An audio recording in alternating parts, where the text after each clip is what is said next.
ঘরের মধ্যে ঘর, এবার চুরি কর। বাংলায় বহু পুরনো এমন প্রবাদ রয়েছে, কিন্তু মঞ্জু গুরুং ভাবেননি চোর সত্যি ঘরে, আর সে তার নিজের মেয়ে। গত 26শে মে শারীরিক অসুস্থতার কারণে মঞ্জু ভর্তি হয়েছিলেন নার্সিং হোমে। কেন্দ্রীয় সরকারি কর্মচারী, তার স্বামী বাইরে থাকেন। বাড়িতে ছিলেন তার মেয়ে মুস্কান গুরুং। 30শে মে নার্সিং হোম থেকে বাড়ি ফিরে আসেন মঞ্জু।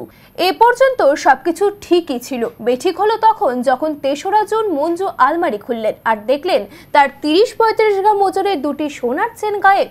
বাড়িতে চুরি হয়েছে ভেবে তিনি প্রধাননগর থানায় একটি এজাহার দায়ের করেন। রহস্য ধারাবাহিকের মতো পুলিশ এসে খোঁজ খবর তল্লাশি চালিয়েও বাড়িতে কোনো চোরের পায়ের ছাপ না পাওয়ায় স্পষ্টতই ডেড এন্ডে চলে যায়। এদিকে মা পুলিশ স্টেশনে যেতেই মুস্কানের টনক নড়ে এবং সে গায়েব হয়ে যায়। এবারে সোনার সঙ্গে মেয়েরও খোঁজ না পাওয়ায় মঞ্জু দিশেহারা হয়ে পড়েন। পুলিশ এবার মুস্কানের খোঁজ করলে তাকে পাওয়া যায় দাগাপুরের কোনো এক বাড়িতে। সেখান থেকে তাকে আটক করে জিজ্ঞাসাবাদের পর অবশেষে সে স্বীকার করে ওই দুটি সোনার চেন সে নিজের প্রয়োজনে নিয়েছে এবং বিক্রি করেছে উৎকর্ষ সোনিকে, যার বিধান মার্কেটে একটি সোনার দোকান রয়েছে এবং সে মুস্কানের পূর্ব পরিচিত। উৎকর্ষের খোঁজ পাওয়া মাত্রই পুলিশ উৎকর্ষকে গ্রেফতার করে থানায় নিয়ে আসে। জিজ্ঞাসাবাদে উৎকর্ষ জানায় সে ওই সোনার চেন দুটি গলিয়ে ফেলেছে। পুলিশ সেই গলানো সোনাও বাজেয়াপ্ত করেছে।